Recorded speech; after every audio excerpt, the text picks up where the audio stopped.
اگر مینار فجر بن سکتی ہے تو فجر مینار کیوں نہیں؟ اس کے الفاظ میں ایک عام سی حقیقت کی طرح اشارہ تھا، سچ جو جتنا سادہ ہوتا ہے اتنا ہی خطرناک۔ ہرگز نہیں، تم ایسا کچھ نہیں کرو گی۔ رئیس بجھا ہوا سگار ایش ٹرے میں رکھتا اٹھ کھڑا ہوا۔ یہ سراسر بے وقوفی تھی۔ میں یہ کروں گی اور مجھے یہ کرنا ہی ہوگا۔ لفظ اتنے سادہ مگر بھاری تھے کہ لمحے بھر میں سب کی سانس سست پڑ گئی۔ رئیس نے کئی بار منع کرنے کی کوشش کی مگر اس کی باتیں بار بار ٹوک گئیں، کیونکہ اس کے اندر جو کچھ چل رہا تھا وہ کسی دلیل سے گھٹنے والا نہیں تھا۔ ولی خاموش تھا۔ وہ فجر کو غور سے دیکھ رہا تھا۔ ہر ایک فکر، ہر ایک شک، اس کی آنکھوں میں کسی حساب کی تیزی تھی، مگر اس نے بولنے سے اجتناب کیا۔ فجر نے اس کی جانب قدم بڑھائے۔ آنکھوں میں امید اور سختی کا ملا جلا نور تھا۔ وہ اس کے سامنے کھڑی تھی۔ تمہیں مجھ پر بھروسہ ہے نا؟ پلیز مجھے یہ کرنے دو۔ مجھے ایک موقع ملنا چاہیے ان ساری ذاتیوں کا بدلہ لینے کے لیے جو میرے ساتھ ہوئیں۔ ولی کچھ دیر خاموش رہا۔ اس کی نگاہیں فجر کے چہرے پر ٹھہر گئیں۔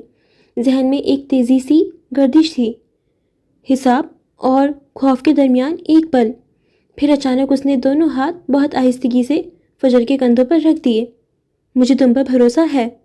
فجر کے چہرے پر ہلکی سی مسکراہٹ ابھری، جبکہ ولی نے آگے مڑ کر باقی افراد کی طرف دیکھا۔ ہم یہ پلان کر سکتے ہیں، جبکہ رئیس کے چہرے پر انکار ابھرا۔ یہ بہت رسکی ہے، یہ میری جنگ ہے اور میں نہیں چاہتا۔ یہ صرف آپ کی جنگ نہیں ہے بگ بی۔ وہ اس کی بات کاٹ چکی تھی۔ رئیس خاموش ہوا۔ وہ جانتا تھا فجر کے الفاظ میں سچائی تھی، تیز اور کڑوی۔ اگر یہ صرف آپ کی جنگ ہوتی تو میں آج تباہی کے دہانے پر نہ کھڑی ہوتی۔ یہ ہم سب کی جنگ ہے اور ہمیں ساتھ مل کر لڑنا ہوگا۔ مراد کے ماتھے پر شکنیں پڑ گئیں۔ رئیس نے ایک گہری سانس لی، جبکہ محافظ خاموش کھڑا تھا، ریاست نما تحفظ بخش رہا تھا۔ میسم نے اس گھٹن کو توڑنے کے لیے بولنا شروع کیا۔ ہمیں پراپر پلاننگ کرنی ہوگی۔ کمرے میں ایک نرم سرگوشی سی ہوئی۔ سب نے اپنے اپنے خیالات کو ایک طرف رکھ کر ایک لمحے کے لیے ایک دوسرے کو دیکھا۔ پھر میسم نے خاموشی توڑی۔ ایسا نہیں کہ وہ تفصیلی نقشے کھینچ رہا تھا، بلکہ ایک عمومی راہ دکھا رہا تھا، ایک پردہ جس کے پیچھے کام آگے چل کر طے ہونے والا تھا۔ ہم اماڑا میں ایک شوٹ رکھیں گے یا کوئی لانچ جسے لگے یہ ایک بزنس دورہ ہے۔ ولی واپس اسکرین کی جانب مڑا۔ پروجیکٹر کی مدھم روشنی نقشے پر پھیل گئی۔ مراد نے ایک نقطہ اٹھایا، خوف اور احتیاط کی ملی جلی آواز میں۔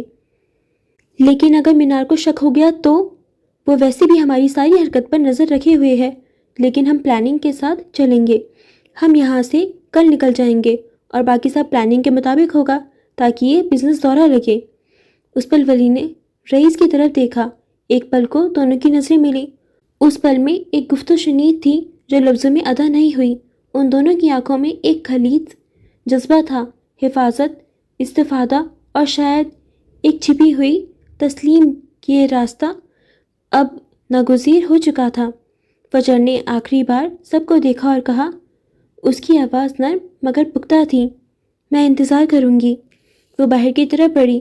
پروجیکٹر کی نیلی روشنی اس کے پیچھے پیچھے اٹھی، اور جب دروازہ بند ہوا تو کمرے میں ایک خاص قسم کا طویل سناٹا رہ گیا۔ وہی سناٹا جو لڑائی شروع ہونے سے پہلے ہوتا ہے، خوف، امید اور ایک نامعلوم انجام کی خاموش دعوت۔ انہوں نے فی الوقت کسی تفصیلی پلان میں غوطہ نہیں لگایا۔ وہ جانتے تھے کہ اگلے دنوں میں ان کے پاس وقت کم ہوگا، مگر ابھی کے لیے یہ فیصلہ کافی تھا کہ فجر کو موقع دیا جائے۔ کمرے کی دیواروں پر پروجیکٹر کی روشنی مدھم پڑ گئی، اور اس کے نیلے سائے میں ہر چہرہ اپنے ایک نئے عہد کے ساتھ نظر آیا۔ ایک عہد جو شاید انہیں ان کی حدوں تک لے جائے گا۔ کمرے کا دروازہ جیسے ہی فجر کے پیچھے بند ہوا، فضا میں بوجھ سا اتر آیا۔ مراد نے کرسی سے پشت ٹکاتے ہوئے مصنوعی سی خوف سے کہا، یعنی ہم مافیا سے ٹکر لینے جا رہے ہیں؟ او خدایا! رئیس نے سر نگاہ اس پر ڈالی۔ لبوں پر ہلکی سی طنزیہ مسکراہٹ ابھری۔ وہی مافیا جس کی بیٹی کو تم اڈاپٹ کرنا چاہتے تھے؟ مجھے مستقبل تھوڑی پتا تھا، ورنہ اس نے برا سا منہ بنایا۔ پھر بھی تم کچھ نہیں کر پاتے اس سے پہلے ان کی کوئی… ٹھیک ہے، میں پلان تیار کر لوں، اس پر عمل آپ لوگ کریں گے، جلد ملتے ہیں۔ اس نے جنید کو اشارہ کیا۔ دونوں کمرے سے باہر نکل آئے۔ باہر دالان میں ہلکی روشنی تھی، کہیں دور سے سیکیورٹی وائرز کے ہلکے سینسر بیپ سنائی دے رہے تھے، مگر فجر کہیں نظر نہیں آ رہی تھی۔ اس نے ارد گرد دیکھا، قدم آہستہ کر لیے۔ ساتھ چلتا جنید الجھ کر بولا، ویسے ایک بات سمجھ نہیں آئی، مینار معراج فجر سے عمر میں تقریباً 20 سال بڑی ہے، پھر وہ اس کی جیسی کیسی لگتی ہے؟ لوگ دھوکہ کیسے کھا جاتے ہیں؟ ولی نے قدم ذرا سست کیے، نظریں سامنے ٹکائیں۔ وہ کون آرٹسٹ ہے جنید؟ روپ بدلنے کی ماہر۔ اس نے خود کو ایسا رکھنے کے لیے کئی ٹریٹمنٹس کروائے ہوں گے، شاید face lift, bio skin graphics, nano cellular injections. ان سب کے علاوہ اس نے خود کو بہت فٹ رکھا تھا، کون جانے شاید اسے ان سب کی ضرورت بھی نہ پڑی ہو۔ لیکن اصل بات یہ ہے کہ وہ اب تک جتنی بار بھی فجر بنی ہے، زیادہ تر صرف کیمرے کے سامنے بنی ہے۔ جنید چونکا۔ چند سیکنڈز کے ویڈیو، چند لمحوں کی فوٹیجز، یا جب وہ مینار فیشنز میں گھسی تو گارڈ سے آمنا سامنا صرف سیکنڈز کا تھا۔ اس نے چلتے چلتے گہری سانس لی۔ یہ چند سیکنڈز کسی عام آدمی کے لیے کافی نہیں ہوتے، کسی کون آرٹسٹ کو پہچاننے کے لیے۔ اس لیے سب دھوکہ کھا گئے۔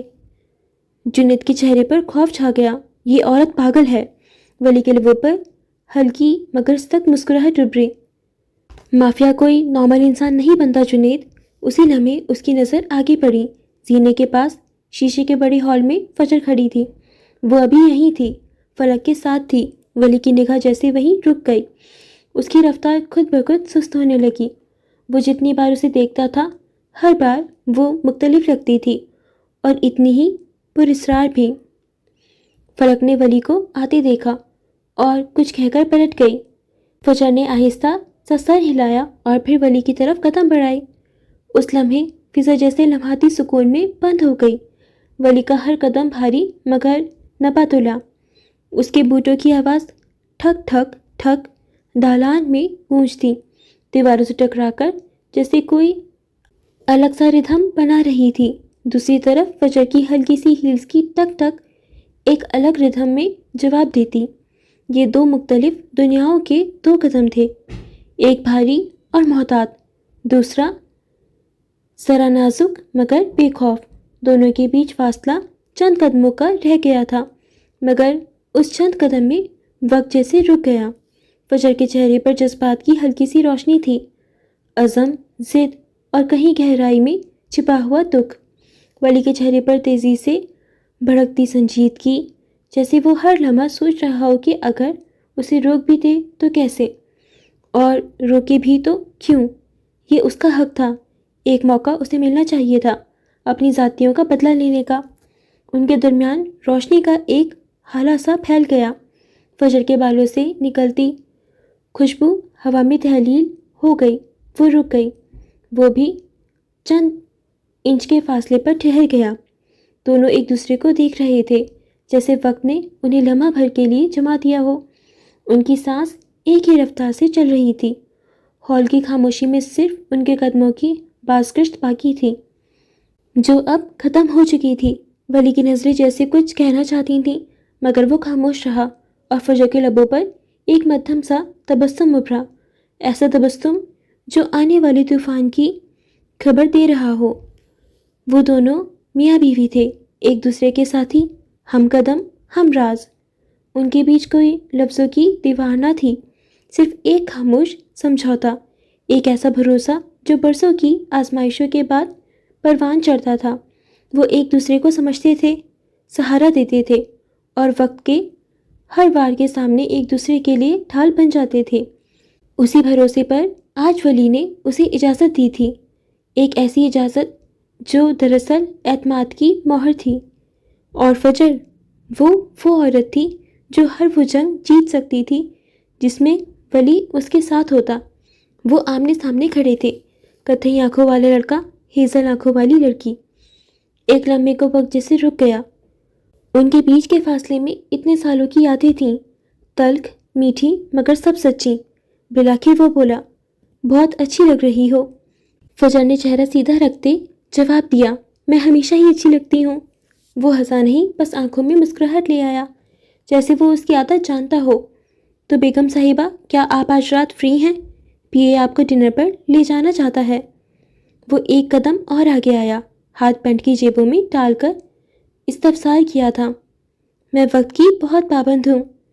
گردن اکڑا کر کہا، بندہ وقت پر حاضر ہو جائے گا۔ اس نے سینے پر ہاتھ رکھتے خفیف سا جھک کر اطلاع دی۔ فجر کے لبوں پر ہلکی سی مسکراہٹ آئی، مگر وہ ضبط کر گئی۔ جب آپ وقت پر پہنچ جائیں گے تب پوچھیے گا۔ وہ بالوں میں لگا چشمہ آنکھوں پر واپس جماتے پلٹ گئی۔ ولی نے اس کے جانے پر مسکراہٹ دبائی۔ وہ تیز تیز قدموں سے وہاں سے نکلتی جا رہی تھی۔ راہداری میں جنید فون پر مصروف تھا اور میثم فائلز تھامے ان کی جانب بڑھ رہا تھا۔ اس نے مختصر سا سر خم کیا اور تیز قدموں سے باہر کی سمت بڑھ گیا، وہاں جہاں فجر گئی تھی، پارکنگ ایریا کی جانب۔ باہر ہوا میں شام کی کھنکی تھی۔ پارکنگ میں مدھم روشنیوں کے درمیان فجر اپنی سیاہ گاڑی نکال رہی تھی۔ اسی وقت ولی نے بڑی سیاہ ایس یو وی انجن کی کڑکڑاہٹ کے ساتھ چلائی۔ وہ گیٹ سے باہر نکلا اور عین سڑک کے بیچ گاڑی روک دی۔ دوسری جانب سے آتی گاڑیوں نے بریک لگائی اور تبھی فجر کی گاڑی آہستہ آہستہ گیٹ سے باہر نکلی۔ اس نے رخ موڑ کر دیکھا، وہاں وہ نشان زدہ چہرے والا شخص ڈرائیونگ سیٹ پر موجود تھا۔ واضح اشارہ تھا، پہلے آپ بیگم صاحبہ۔ وہ بے اختیار مسکرا دی، گاڑی آگے بڑھاتے اس کے برابر سے گزرتی اور جیسے ہی وہ آگے نکلی، ولی نے اپنی گاڑی کو حرکت دی اور بالکل اس کے پیچھے لے آیا۔ اب سڑک پر دو گاڑیاں رواں تھیں، ایک کے پیچھے دوسری۔ شہر کی روشنیاں، سڑک کی دونوں جانب قطاروں میں کھڑے درخت اور ان کے بیچ مختلف وجود۔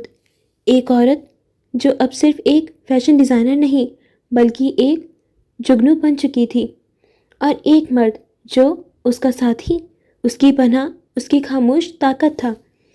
کچھ فاصلے بعد سگنل آیا۔ فجر نے گاڑی روکی، شیشے سے باہر دیکھا۔ ولی کی گاڑی بالکل برابر میں تھی۔ اس کے ساتھ والی سیٹ پر میثم تھا، جبکہ پیچھے جنید بیٹھا تھا۔ اس نے چہرے پر مسکراہٹ لیے ایک ہاتھ اٹھایا، ہلکا سا، جیسے کہہ رہا ہو گڈ لک۔ فجر نے صرف سر ہلایا اور سگنل کے سبز ہوتے ہی آگے بڑھ گئی۔ چند منٹوں بعد دونوں گاڑیاں مختلف سمتوں میں مڑ گئیں۔ راستے جدا ہوئے مگر احساس ایک سا رہا۔ یہ وہ جنگ تھی جو دونوں ایک ساتھ لڑ رہے تھے، اور یہ جنگ جلد ختم ہونے والی تھی۔ جوزی پیلس کی شام عجیب خاموش تھی۔ مارے فیلڈ کی برفیلی فضا کے باوجود محل کے اندر ایک عجیب سا سکوت چھایا تھا، جیسے وقت اپنی سانس روکے کھڑا ہو۔ باہر برف کے ذرات باغ کے آئینی فوارے پر جم چکے تھے اور اندر گلاس ونڈو کے سامنے نسا کھڑی تھی۔ اس نے ایک لمحے کو گہری سانس لی، کھڑکی کے پار برف کے ذروں کے درمیان جلملاتی روشنی کو دیکھا، مگر اس کا دھیان کہیں اور تھا۔ اس کے ذہن میں اب بھی پال کی باتیں گونج رہی تھیں۔ مجھے آپ سے شادی کے لیے کیا کرنا ہوگا؟ اس سوال نے نسا کے اندر جیسے ہلچل مچا دی تھی۔ پال کے ساتھ ہی نینی کے الفاظ گردش کرنے لگے تھے۔ اس کی آنکھوں میں وہ چمک ہے جو جھوٹ نہیں بولتی۔ یہ چمک، یہ سچائی، یہ وہ چیز تھی جو اس کے لیے برسوں سے ان جمی ہوئی دیواروں کے پار کوئی نہیں لایا تھا۔ مگر اس وقت اس کے دل میں ایک اور احساس بھی جاگا تھا، انجانا سا، جیسے وہ کسی کے مشورے کی طلبگار ہو۔ اور جانے کیوں اچانک اس کے ذہن میں ایک چہرہ ابھرا، ہیزل آنکھوں والی فجر معراج کا، جس سے اس کا گہرا رشتہ تھا۔ وہ عورت جو جوزف پیلس کے دائرے سے باہر ہونے کے باوجود نسا کی نظروں میں ہمیشہ خاندان کی عورت رہی، ولیم کی شریک حیات، اس کی بھابھی۔ یہ سچ تھا کہ فجر کی شخصیت ہمیشہ وقار اور سختی کے توازن میں ڈھلی ہوئی تھی، مگر اس کے اندر ایک نرمی بھی تھی جو کم ہی لوگ پہچان پاتے۔ نسا نے لمحہ بھر سوچا، پھر فون اٹھایا۔ اس کے ہاتھ ہلکے سے کپکپا رہے تھے۔ اسکرین پر فجر کا نام جگمگایا، جبکہ دوسری جانب لاہور میں شام ڈھلنے کے بعد کی دھند فضا میں مزید پھیل چکی تھی۔ ترنم ہاؤس میں موجود وہ ایک بڑے ہال میں لیپ ٹاپ کے سامنے بیٹھی اپنی ٹیم کو ہدایت دے رہی تھی۔ سامنے اسکرین پر ایک نئی برانڈ کلیکشن کی پریزنٹیشن چل رہی تھی جس پر وہ تنقید نگاہ ڈال رہی تھی۔ ہدایت دیتے وقت اس کی آواز میں وہی ٹھہراو تھا جو ایک لیڈر کی شناخت بنتا ہے۔ پوری ٹیم کے درمیان اس کا وجود کمانڈر جیسا لگتا تھا، نفیس، پرسکون، مگر پوری طرح کنٹرول میں۔ وہ فائلز چیک کر رہی تھی جب اس کی ٹیبل پر رکھا فون بج اٹھا۔ اسکرین پر ایک انجان نمبر تھا۔ نمبر کے ساتھ ملک کا کوڈ چمک رہا تھا۔ کال اسکاٹ لینڈ سے آ رہی تھی۔ اس نے ایک نظر ڈالی اور اس نے مصروفیت میں فون اٹھایا۔ ہیلو، چشمہ آنکھوں پر سیٹ کرتے اس نے بے دھیانی سے کہا۔ دوسری جانب سے ایک نرم مگر ہلکا سا لرزتا ہوا لہجہ ابھرا۔ ہیلو، کیسی ہیں آپ؟ میں نسا جوزف بات کر رہی ہوں۔ ایک پل کے لیے فضا جیسے منجمد ہو گئی۔ فجر کے ہاتھ میں پکڑی فائل نیچے میز پر رک گئی۔ اس کی آنکھوں کے پیچھے ایک لمحے کو خالی پن چھا گیا۔ نسا جوزف؟ اس کے لبوں پر حیرانی کے ساتھ ایک مدھم سی مسکراہٹ بھی آئی۔ یہ جوزف پیلس سے پہلی کال تھی۔ کئی لمحوں تک وہ صرف خاموش رہی، جیسے کسی پرانے باب کے کھلنے کی آہٹ سن رہی ہو۔ دوسری طرف سے پھر وہی نرم لہجہ ابھرا۔ مجھے امید ہے آپ کو برا نہیں لگا ہوگا، بس مجھے آپ سے ایک ضروری بات کرنی تھی، کچھ اہم تھا تو سوچا آپ سے ڈسکس کر لوں۔ آخر آپ میری بھابھی ہیں۔ یہ سن کر فجر کے اندر جیسے کچھ بھرا سا گیا۔ بھابھی؟ یہ لفظ پہلی بار اس کی سماعت سے ٹکرایا تو دل کے کسی گہری تہہ کو چھو گیا۔ وہ لمحہ بھر کے لیے خاموش ہو گئی۔ گلاس ونڈو سے باہر دیکھنے لگی۔ باہر اترتی ہوئی شام کی دھند اسے اچانک خوبصورت لگنے لگی۔ ابھی کچھ دیر پہلے یہی دھند اس کے لیے اداسی کی علامت تھی، مگر اب جیسے وہ کسی نئے احساس سے لبریز ہو گئی تھی۔ آپ کیسی ہیں؟ نسا کی آواز میں نرمی تھی، وہی سادہ معصومیت جو اس کی عمر سے زیادہ دل کی تھی۔ فجر نے خود پر قابو پاتے ہوئے جواب دیا، میں ٹھیک ہوں، تم سناؤ؟ ماریفیلڈ کا موسم اب بھی اتنا سرد ہے جتنا ہمیشہ ہوتا ہے؟ نسا ہولے سے مسکرائی، ہاں، برف آج بھی ضدی ہے اور دل بھی۔ دونوں چند لمحوں کے لیے خاموش رہے، پھر نسا نے دھیرے سے کہنا شروع کیا، کیا میں آپ سے کچھ پرسنل ڈسکس کر سکتی ہوں؟ فجر کی نظریں اب بھی کھڑکی سے باہر تھیں، مگر دل پوری طرح متوجہ۔ ہاں بالکل، کیوں نہیں نسا، تم بلا جھجک بات کر سکتی ہو۔ شکریہ، مجھے اچھا لگتا ہے کہ آپ میری کیلیو رہر بھائی کی بیوی ہیں، اس نے اسکاٹش میں کہا تھا۔ یہ لفظ دوبارہ آیا، بھائی کی بیوی، اور فجر کے ہونٹوں پر خود بخود ایک مسکراہٹ کھل گئی۔ اس کے سینے کے اندر جیسے کوئی بند کھڑکی کھل گئی ہو۔ لاہور اور ماریفیلڈ کے درمیان ہزاروں میل کا فاصلہ تھا، مگر اس لمحے دونوں عورتیں ایک ہی احساس میں جڑی ہوئی تھیں۔ ایک کے گرد ماضی کے برفیلے زخم تھے اور دوسرے کے ہاتھوں پر راکھ کے نشان۔ دونوں نے درد دیکھا تھا، مگر شاید اب وقت تھا کہ وہ ایک دوسرے کو سنبھالیں۔ میں تمہاری بات سننے کے لیے یہاں ہوں نسا، جو کہنا ہے بلا جھجک کہہ دو۔ دوسری طرف خاموشی چھا گئی، مگر وہ خاموشی جو باتوں سے زیادہ بولتی ہے۔ نسا نے ہچکچاتے ہوئے کہا، کیا آپ کے پاس وقت ہے؟ میں چاہتی ہوں آپ کو دیکھ کر بات کروں۔ Video call? ٹھیک ہے، میں تمہارا انتظار کرتی ہوں، اس نے سمجھتے ہوئے جواب دیا، اور جیسے ہی کال ختم ہوئی اس کے چہرے پر ایک الگ سی چمک پھیل گئی۔ لاہور کی دن میں ترنم ہاؤس کی کھڑکی کے اس پار فجر کو یوں لگا جیسے اس کے ماضی کے بادلوں میں سے کسی نے روشنی کی ایک کرن بھیجی ہو۔ لیپ ٹاپ کی اسکرین نیلی روشنی میں نہا رہی تھی۔ اس نے چپ چاپ فائلز بند کی، انگلیوں سے کن پٹی دبائی، اور ایک لمحے کے توقف کے بعد وہ ویڈیو کال کی بیپ سننے لگی۔ چند سیکنڈز بعد اسکرین پر نسا کا چہرہ ابھرا، نرم مسکراہٹ، چیری جیسے سرخ بال جو شانوں پر بکھرے تھے، اور پس منظر میں جوزف پیلس کی زرانگیز جھلک۔ قدیم دیواریں، سنہرے فانوس اور دیوار کی کھڑکیاں، جیسے کوئی پرانی سلطنت زندہ ہو۔ نسا نے اپنے رنگ گلابی ہونٹوں پر مسکراہٹ سجا رکھی تھی۔ وہ بندکیوں والی ململی فراک میں تھی، کندھوں پر ہلکا سا اسکارف، جیسے اس کی معصومیت کے گرد کوئی ہالہ سا کھینچ گیا ہو۔ فجر کے لبوں پر ایک خاموش سانس رکا۔ جوزف پیلس، یہ نام سن کر ہی اس کے دل کی دھڑکن ایک لمحے کو الجھ گئی۔ جب سے اس نے ولیم جوزف کو اپنی زندگی میں قبول کیا تھا، اس کے اندر کہیں نہ کہیں اس محل کو دیکھنے کی خواہش جاگ اٹھی۔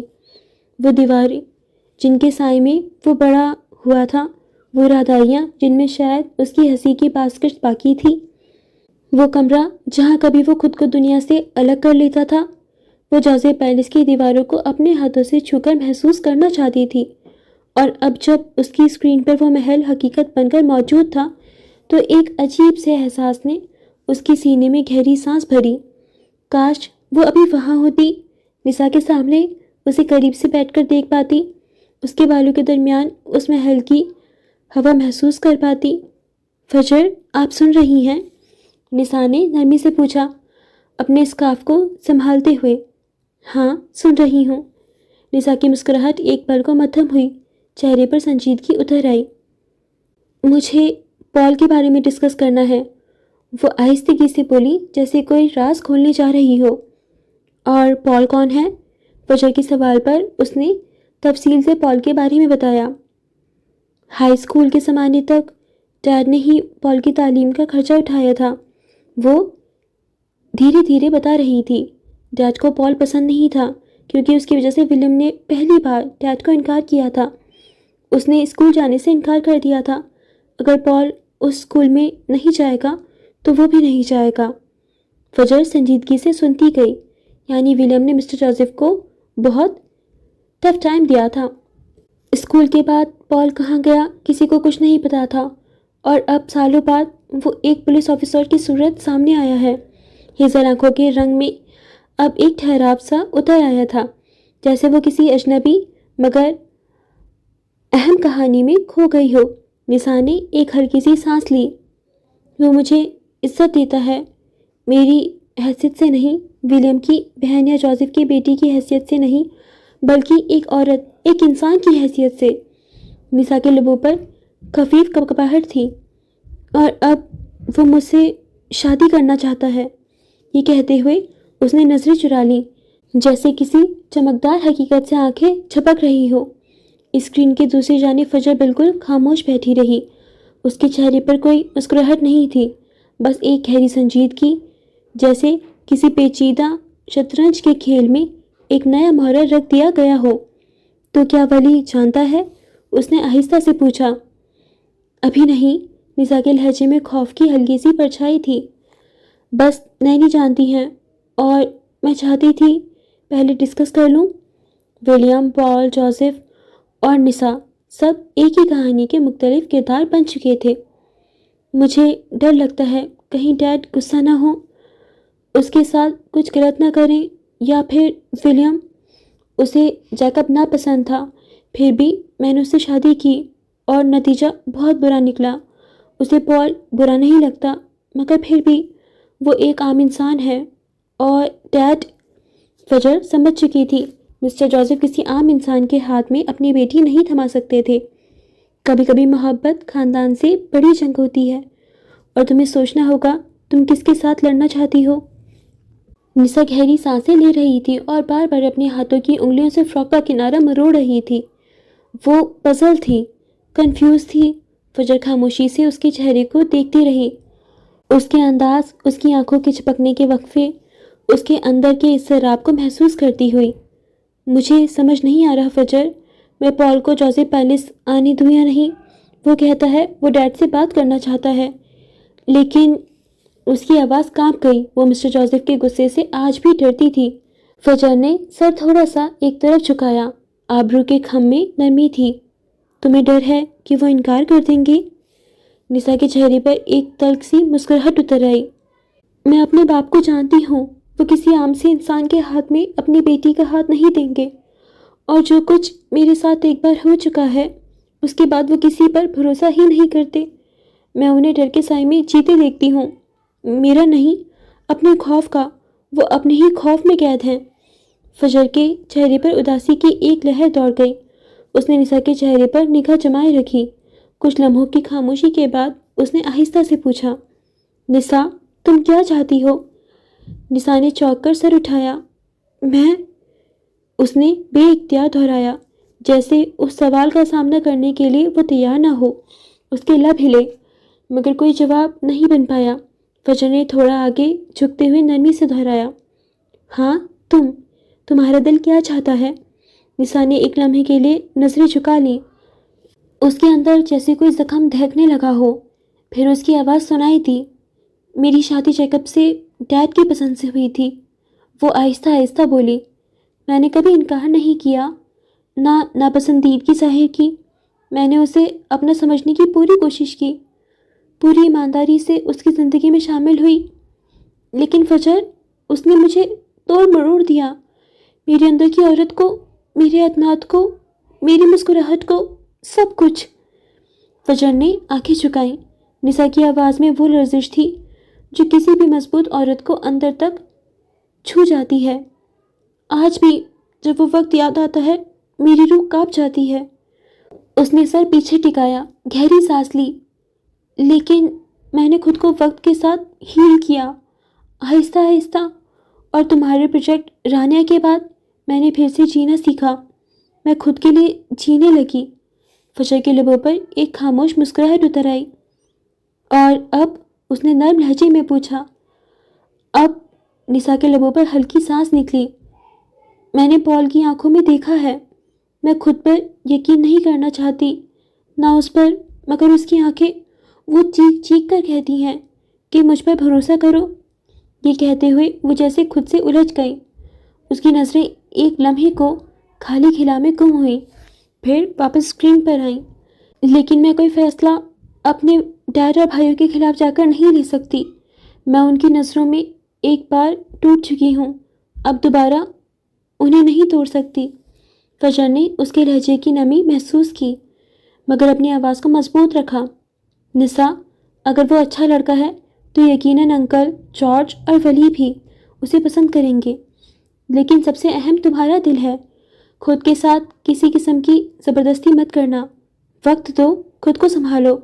جب لگے کہ تم واقعی نئی زندگی شروع کرنا چاہتی ہو، تب اسے ایک موقع دو تاکہ وہ خود کو جوزف خاندان کے سامنے ثابت کر سکے۔ نساء نے اس کی بات پوری توجہ سے سنی اور ایک لمحے کے لیے مسکرا دی۔ تم جانتی ہو فجر، تم ہمیشہ بات کو اتنی آسانی سے سمجھا دیتی ہو کہ جیسے کوئی راستہ بن جاتا ہے۔ اس نے کئی فیشن شوز میں فجر کو بولتے سنا تھا، لیکن مجھے ڈر لگتا ہے کہیں ڈیڈ، کہیں وہ غصے میں پال کو کچھ نقصان نہ پہنچا دیں۔ وہ کسی عام انسان سے رشتے کا تصور بھی نہیں کر سکتے، اور اگر انکار کے بعد پال اپنی ضد پر قائم رہا تو؟ فجر نے لبوں پر خفیف مسکراہٹ رکھی، گھبراؤ مت، وہ کوئی عام انسان نہیں ہے نساء۔ تم نے ہی بتایا ہے کہ وہ ایک پولیس آفیسر ہے، خوددار، سمجھدار اور مضبوط۔ اگر تمہیں لگتا ہے کہ وہ تمہاری عزت کرے گا، تمہیں سنبھالے گا، تو میرا مشورہ ہے تم اسے ایک موقع ضرور دو۔ شاید وہ وہی شخص ہو جس کے ذریعے تمہارا یقین دوبارہ زندہ ہو سکے۔ یہ سنتے ہی نساء کی آنکھوں میں نمی جھلملا گئی۔ وہ دھیما سا مسکرائی، جیسے وہ خود کو تسلی دے رہی ہو۔ شاید تم ٹھیک کہہ رہی ہو، شاید مجھے واقعی اسے ایک موقع دینا چاہیے، باقی جو ہوگا وہ خدا جانے۔ فجر نے ہلکے سے سر ہلایا، بس دل صاف رکھنا نساء، باقی سب وقت پر چھوڑ دو۔ کبھی کبھی جو ہم سے چھن جاتا ہے وہ لوٹ کر نہیں آتا، لیکن جو ہمارا ہوتا ہے وہ راستہ بنا لیتا ہے۔ نساء نے سر ہلایا، اس کے چہرے پر اطمینان سا اتر آیا۔ شکریہ فجر، تم نے مجھے سمجھا، مجھے بہت اچھا لگا۔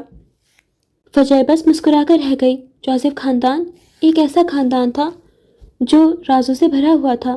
ولیم کی زندگی کے بہت سے پہلو دھیرے دھیرے اس پر آشکار ہو رہے تھے، اور ایسا لگتا تھا جیسے وہ ہر بار ایک نئے ولیم جوزف سے متعارف ہو رہی ہو۔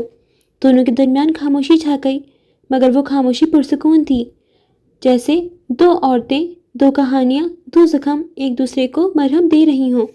اسکرین مدھم ہوئی، نساء نے کال بند کی، اور فجر نے چند لمحے خالی جگہ کو دیکھا، پھر آہستہ سے لیپ ٹاپ بند کر دیا۔ آس پاس روشنی مدھم تھی، مگر اس کے دل میں ایک سکون سا اتر آیا تھا۔ شاید اس رات نساء نے پہلا قدم رکھا تھا اپنی نئی زندگی کی طرف، اور فجر، وہ جانتی تھی کچھ کہانیاں صرف دعاؤں سے نہیں، حوصلے سے آگے بڑھتی ہیں۔ طلوع آفتاب سے زیادہ خاموشی تھی اس وسیع اور ریز محل میں۔ چمکتے ہوئے فرش، اونچی چھت سے لڑکتے فانوس کی ٹھنڈی روشنی اور دیواروں پر لگی قدیم تصویریں، سب میں ایک شاہانہ سنجیدگی گھلی ہوئی تھی۔ نینی اپنی سفید بالوں اور نرم چہرے کے ساتھ صوفے پر سیدھی بیٹھی تھیں۔ ان کے سامنے مسٹر جوزف بیٹھے تھے، وہی پرسکون وجود جس کی نگاہ میں طاقت کے غرور کے ساتھ ساتھ خوف بسا ہوا تھا، خوف اپنی اولاد کے دوبارہ بکھرنے کا۔ چند لمحوں بعد دروازہ ہلکا سا کھلا، ایک ملازمہ مخصوص یونیفارم میں چائے کی ٹرالی دھکیلتی اندر داخل ہوئی۔ چائے کے برتن، سنہری کناروں والے کپ اور ساتھ مختلف لوازمات، بٹر بسکٹس، بادام کی کیک سلائسز اور تازہ بیک ہوئی پیسٹریز۔ اس نے خاموشی سے ٹیبل پر سب کچھ سجا کر ہلکا سا جھک کر سلام کیا اور چلی گئی۔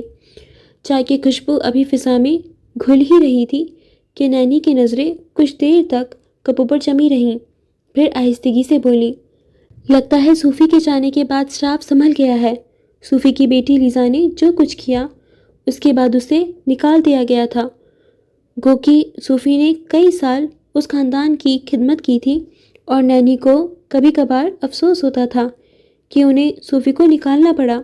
مسٹر جوزف نے کپ اٹھائے بغیر ہی چائے کی بھاپ کو دیکھتے ہوئے جواب دیا، صوفی کا جانا ضروری تھا نینی، وہ عورت وفادار تھی، مگر اپنی بیٹی کی حرکت کے بعد یہاں رہنے کی گنجائش نہیں بچی تھی۔ آپ نے ٹھیک کیا، نینی نے اس بات میں سر ہلایا۔ میں جانتی ہوں وہ خود شرمندہ تھی، مگر میں سمجھتی ہوں کہ شاید یہی ٹھیک تھا۔ یہ پیلس ہے، کوئی عام گھر نہیں، یہاں بداعتمادی کی ذرا سی درار بھی بہت نقصان پہنچا سکتی ہے۔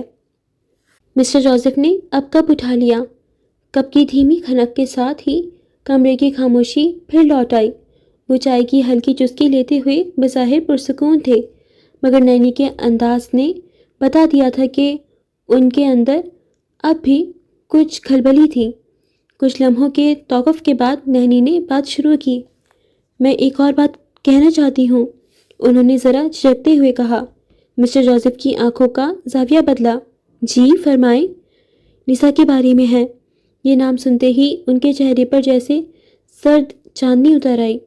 وہ لمحہ بھر کے لیے جامد ہو گئے، کپ ہوا میں تھما، آنکھوں میں سختی آ گئی۔ نینی نے گہری سانس لی اور بات جاری رکھی، میں جانتی ہوں کہ آپ اسے دنیا کے ہر دکھ سے بچانا چاہتے ہیں، لیکن میں نے اسے پچھلے کچھ مہینوں میں بہت بدلتے دیکھا ہے۔ وہ پھر سے مسکرانے لگی ہے، اپنے کمرے سے باہر آنے لگی ہے، اور اس کی آنکھوں میں نے ایک چمک دیکھی ہے جو برسوں بعد لوٹی ہے۔ مسٹر جوزف کے چہرے پر کوئی تاثر نہ آیا۔ ان کے ہاتھ کی گرفت کپ پر ذرا سخت ہوئی۔ نینی صاف بات کریں، ان کی بھاری گمبھیر آواز میں صبر کی آخری لکیر تھی۔ نینی نے ہلکے سے سر جھکا کر کہا، وہ پال کے بارے میں سوچ رہی ہے، وہی آفیسر پال جسے آپ نے خود کبھی اسکول کے زمانے میں مدد دی تھی۔ ایک سادہ ایماندار لڑکا ہے، آفیسر بن چکا ہے، اور وہ واقعی نسا کی عزت کرتا ہے۔ میں سمجھتی ہوں کہ اسے ایک موقع ملنا چاہیے۔ مسٹر جوزف کے چہرے پر ایک سایہ سا لہرایا، ان کے جبڑے بھیج گئے، آنکھوں کے کناروں کی رگیں نمایاں ہو گئیں، ایسا لگا جیسے کسی نے ان کے سینے کے زخم پر دوبارہ ہاتھ رکھ دیا ہو۔ ان کی آنکھوں میں وہی پرانا خوف تھا کہ کہیں تاریخ خود کو دہرانا دے۔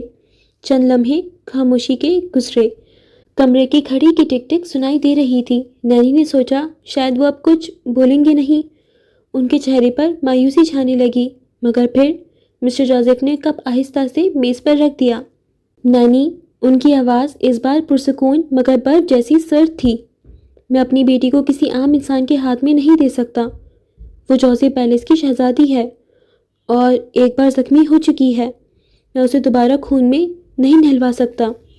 نینی نے ہلکا سا سانس چھوڑا، میں سمجھتی ہوں جوزف، لیکن آپ یہ بھی تو جانتے ہیں کہ خوشی کبھی محلوں میں قید نہیں رہتی۔ اگر پال سچ میں اچھا انسان ہے تو صرف نسا کے لیے اسے ایک موقع ملنا چاہیے۔ کمرے میں دوبارہ خاموشی چھا گئی۔ مسٹر جوزف نے نظریں دیوار پر لگی ایک پرانی تصویر پر گاڑ دیں۔ اس میں چھوٹی سی نسا ان کے قریب بیٹھی مسکرا رہی تھی۔ چند لمحے وہ اسی تصویر کو دیکھتے رہے، پھر ان کے چہرے کے تاثرات آہستہ آہستہ نرم پڑنے لگے۔ ٹھیک ہے نینی، انہوں نے آہستگی سے کہا، آپ اسے بلا لیں، لیکن ذرا توقف کیا، میں اسے اپنی شرطوں پر پرکھوں گا، پھر فیصلہ کروں گا کہ وہ اس قابل ہے یا نہیں، اور اس دوران کوئی کچھ نہیں بولے گا۔ یہ کہتے ہی انہوں نے اطمینان سے چائے کا کپ اٹھایا، لبوں سے لگایا اور چسکی لیتے ہوئے نظریں دوبارہ سامنے جما دیں۔ نینی نے دل ہی دل میں شکر ادا کیا، چہرے پر ایک پرسکون مسکراہٹ ابھری۔ وہ جانتی تھیں یہ پہلا قدم تھا، اب سب کچھ پال کی قسمت اور اس کے کردار پر منحصر تھا، کیونکہ جوزف پیلس کے دروازے آسانی سے کسی کے لیے نہیں کھلتے، اور جو ایک بار اندر آ جائے اسے ثابت کرنا پڑتا ہے کہ وہ اس خاندان کا حصہ بننے کے قابل ہے یا نہیں۔ اوکے فرینڈز، تو آج کے لیے بس اتنا ہی، باقی ایپیسوڈ ہم نیکسٹ پارٹ میں کنٹینیو کریں گے۔ فرینڈز، میں بہت معذرت خواہ ہوں کہ میں آپ کے ساتھ ایپیسوڈ جلدی شیئر نہیں کر پا رہی تھی۔ میری کچھ اپنی مصروفیات تھیں جن کی وجہ سے مجھے وقت بالکل نہیں مل رہا تھا، بالکل بھی نہیں مل رہا تھا کہ میں ریکارڈنگ کر سکوں۔ آئی ایم ریئلی سوری کہ میں کنسسٹنٹ نہیں رہ پاتی ہوں، ریئلی سوری فار دیٹ۔ اب اگر ہم ایپیسوڈ کی بات کریں تو میں امید کرتی ہوں کہ آپ کو ایپیسوڈ اچھا لگا ہوگا۔ گائز، اسٹوری کافی زیادہ انٹرسٹنگ ہوتی جا رہی ہے۔ آبویسلی وی نو کہ یہ آخری ایپیسوڈ ہے اور سب کچھ اب ختم ہونے والا ہے، سب کچھ کلوز ہونے والا ہے، اور کہانی اس موڑ پہ آ چکی ہے کہ اب ہمارے سامنے زیادہ اور زیادہ کلائمیکس اور زیادہ سسپیشیس چیزیں آئیں گی۔ سو ہاں، اور زیادہ مزہ آ رہا ہے۔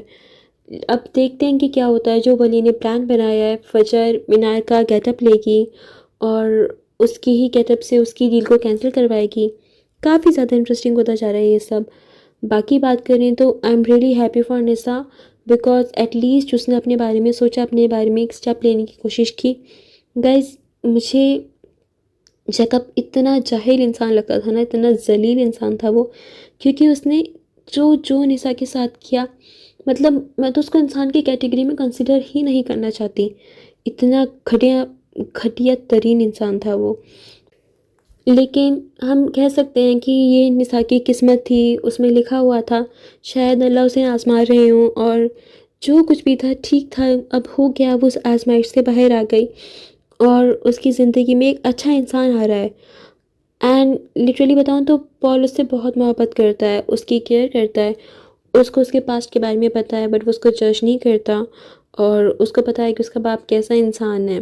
مسٹر جوزف مجھے کبھی پسند نہیں آئے، انہوں نے بیچاری افق کو بھی پھنسا لیا۔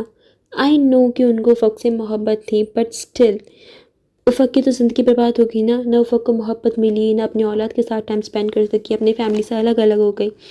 سو افق کے ساتھ تو بہت زیادہ غلط ہوا۔ باقی بات کریں مسٹر جوزف کی تو یار وہ بہت زیادہ عجیب کردار ہیں۔